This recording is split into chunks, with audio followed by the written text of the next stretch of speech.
Okay, Inigo Pascual. Kinilabutan sa mga pangyayari ngayon sa relasyon ni Piolo at Casey. Kinilig kaya si Inigo o naiinis na naman ang aktor? Well, lahat ay kayang mapagtagumpayan ni Papa P at Christina.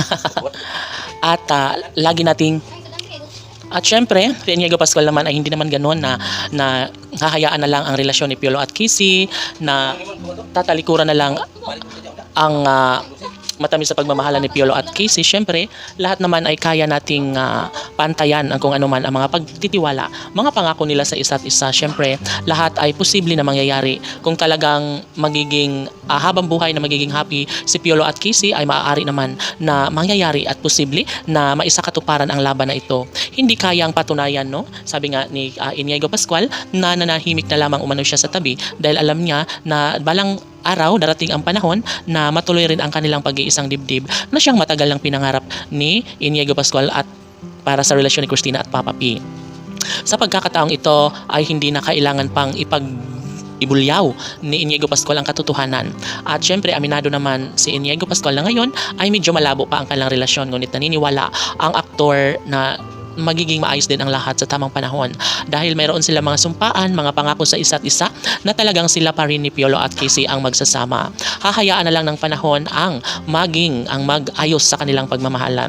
Hahayaan na lang natin na darating ang tamang panahon na maisakatuparan talaga ang pinangarap hindi lamang kay Inigo Pascual, maging sa mga Pilipino saan mang sulok ng mundo.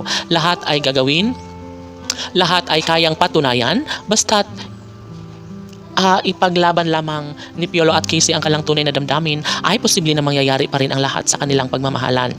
Ngayon ay nangingibabaw pa rin ang kanilang sumpaan. Ngayon ay hindi na magwawagi pa ang mga bashers dahil alam naman nila na talagang punong-puno pa rin ang relasyon ni Piolo at Casey sa isa't isa, na kaya nilang ibahagi sa taong bayan ang kung anuman ang mas makakabuti para sa kanilang relasyon. Susubukan na ibahagi sa lahat ang tunay na relasyon ni Piolo at Casey. Sabi nga ni Inigo na hindi siya natatakot kung ano man ang magiging kahihinatnan sa relasyon sa usaping pagmamahala ni Papa P at Christina. Pagkos alam niya na darating ang tamang panahon na maisakatuparan din ang pag-iisang dibdib na kanyang pinakainaabangan. Halatang halata sa mga mata ni Piolo at Casey na kaya nilang patunayan ang kanilang tunay na nararamdamang pagmamahal sa isa't isa. Ngayon nga ay kampante na si Inigo Pascual at alam niya na darating talaga ang tamang pagkakataong maibahagi sa lahat na kayang patunayan dahil ito lang naman ang pinaka-the best na hinahangad ni Inigo Pascual maging sa taong bayan, na matuloy lang sana ang pagpapakasal ni Piolo at Casey ay sapat na ito para sa kanila.